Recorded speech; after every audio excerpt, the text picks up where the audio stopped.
Que pasa, amigos? Lord Azmore for the Baka Bros, and I'm doing my part 2 of the drawing with Malius on the Cintiq section and everything. So this is doing the logo for the Baka Bros on my big Cintiq 22-inch.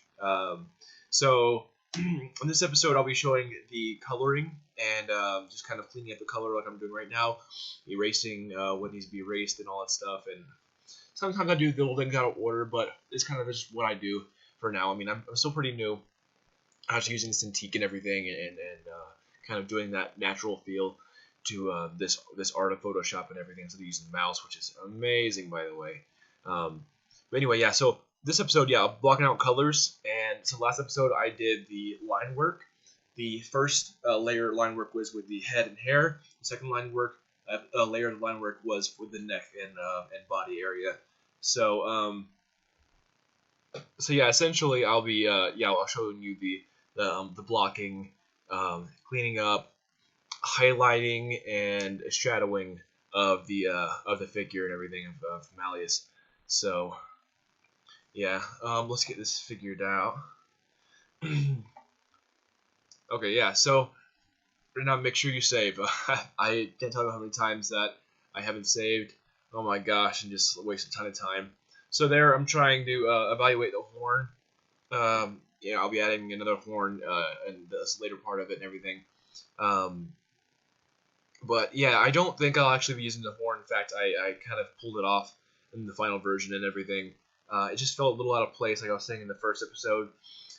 This just doesn't look right with the coloration, and it just kind of seems out of place. I might still throw in the smoke coming out of the nose, since I developed that and everything, but I don't know. It's not really a huge deal for me. So it's really just up to him and everything once he sees this. So here I believe I start doing the hair. Oh yeah, so I'm putting a color palette on the left side. This is extremely important to just quicken your process that I've seen that I've seen on some tutorials and that I've been doing this. So every time instead of going into your coloration area, changing the settings every single time, make a small color palette on the left side of colors you know you're going to use or you think you might use, even if it's slightly off, and that'll just quicken the process significantly on coloration and everything. Now I'm still pretty new to coloring, so I don't know a whole lot, but that's what I've seen in a lot of tutorials, and that's what I'm going to keep on doing because it did help me out a lot in this project. Okay, yeah, so you see I'm filling out the skin. Malius is a little more light skinned than I am, so I kind of do like a pale skin color for him. And I'm kind of just estimating a lot of these colors and everything. I don't have to have it perfect. It's still cartoonized, it's still stylized and everything. So I'm just kind of doing what I think. And I do have a reference. I do have a picture reference of actually one of his thumbnails that I did for him. So yeah, I really I do know what it looks like to my brother. I've known him forever, my entire life. He's older than me, so. But yeah, kind of guessed. And you can, if you do a certain color and you don't really like what you see, then you can just adjust the coloration with the opacity. So you can do like a slightly darker than you think you might want to use, and then just change the opacity later if you think you want to do it lighter. So that makes it kind of easier in that standpoint. Although if you take away the background and make it an opaque background without the whiting, you will have to add a extra layer in the back of your character for whiting out the back. So if you change the opacity, you won't be able to see through your skin. And actually, I do that in this in this project and everything, so you'll kind of see what I did there.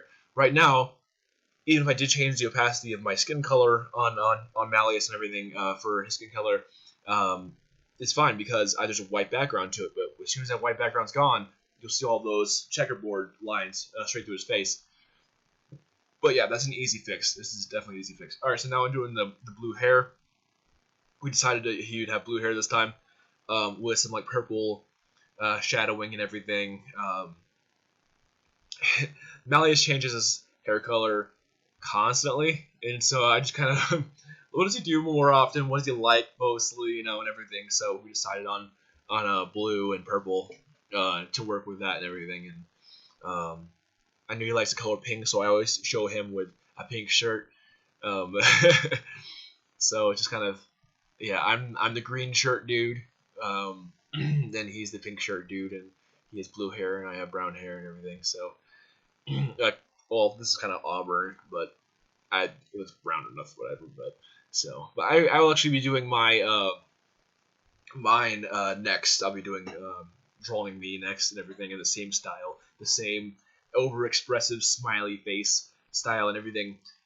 And this is a problem I actually pointed out um, in the other tutorial, that when you see this, you seeing this video right now, it's actually a little bit squashed. It's a little bit skinnier than it should be, unfortunately. So the Cintiq is HD, but it's wider than normal HD.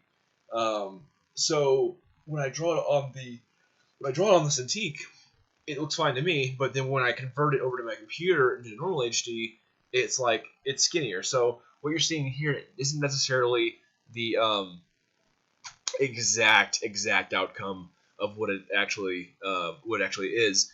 But you're gonna see, it's the logo for Baka Bros. You're gonna see the actual final legitimate version, or whatever we want to call it, like on the page here shortly.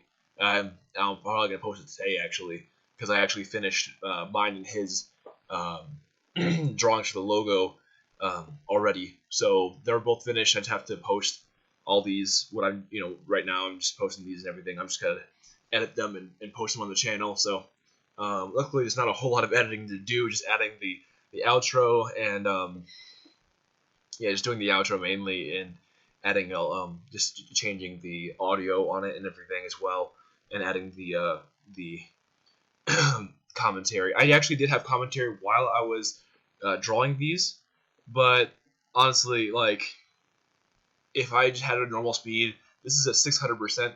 You probably would be able to follow it very well. There's some times where I'm explaining some stuff. That's why you see nothing's happening on the screen for a little bit of time. So right now I'm doing some shadowing on the hair and everything, but that's why you kind of see like gaps in what I'm doing, because I'm explaining stuff. But honestly, I just felt like it was unnecessary for the most part. You guys can pretty much visually see the explanations that I'm just like, oh yeah, I'm doing shading here, I'm doing shading there. This is why I'm doing shading here. This is why I'm doing shading there. This is why I'm doing highlights and everything like that. Explaining why it's overexpressive, just my style that I like to do. And I can do normal styles too and everything. It's my favorite style. It's fun to work with, and it's more expressive, and it's just fun. So I'll actually fill out that bottom lip here shortly on this style. It's kind of like a mixture of One Piece, Reality, and Kim Possible. If you ever remember the Kim Possible episodes where they see like the bottom shadow of the lip, but they wouldn't really have a top shadow. They just have like the shape of the curve of the top lip, and then like this bottom lip right here. And so that's kind of what I do on mine. It's kind of like One Piece in a way, because of the huge smile and the overexpressive face. It's almost like the Joker. We were talking about that in the last episode. It's almost like the Joker, or Alucard. But yeah, like that, the bottom lip actually gets its own coloration too. It doesn't look weird like that, I promise.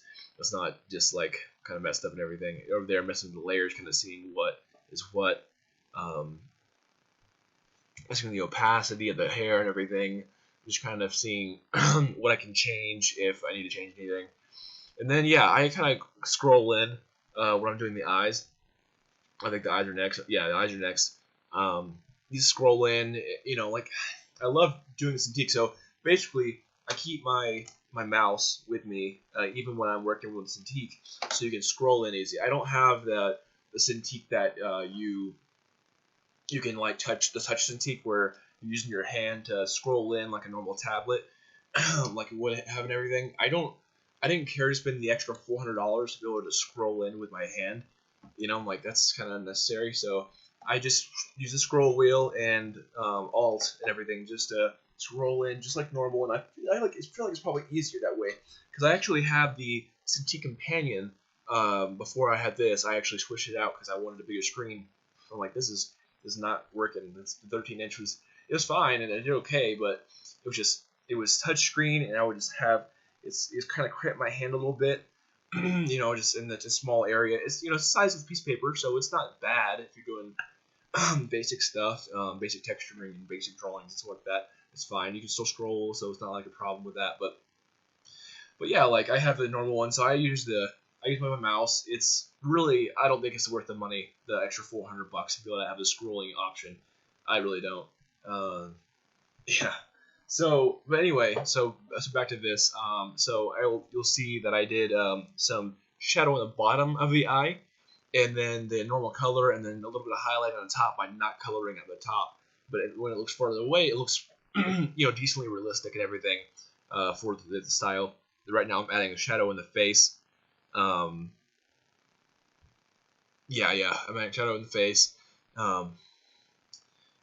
Okay, so I think I'll be doing the lip next, I believe, or maybe I'll be adjusting the skin a little bit. I'm not sure what I did next after that. I'm pretty sure it's the lip or adjusting skin.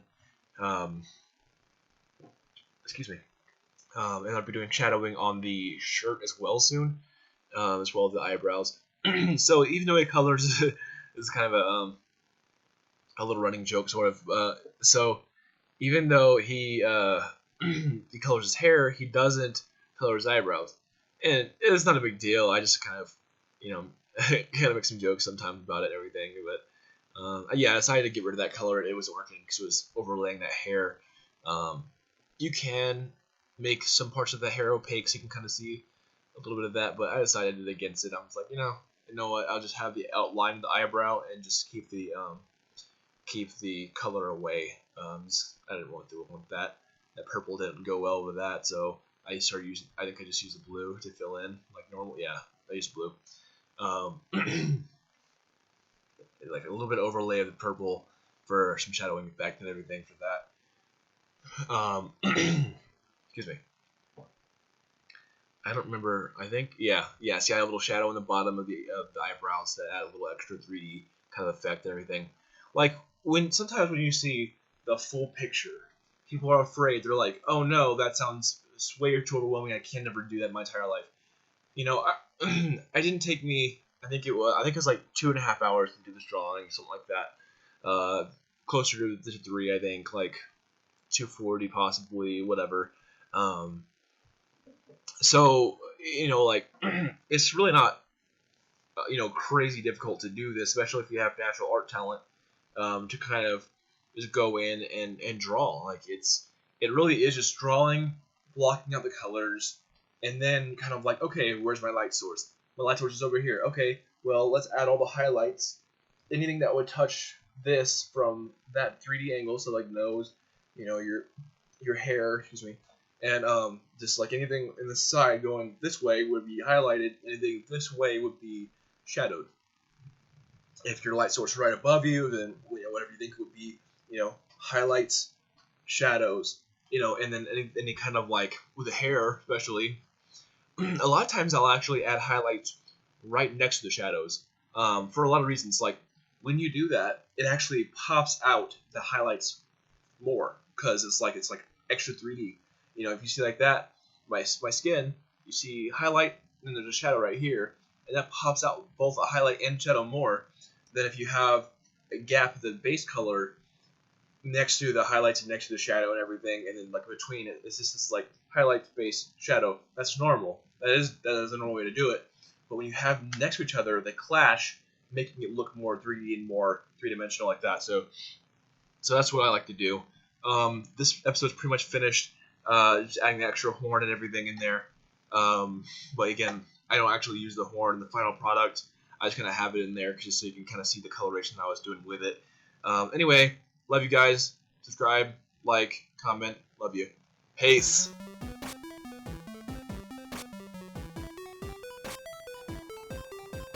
Lord Azmore, drawing time is here. Next episode is gonna be up tomorrow. This is pretty lame. Sorry guys, I had to do it. Peace.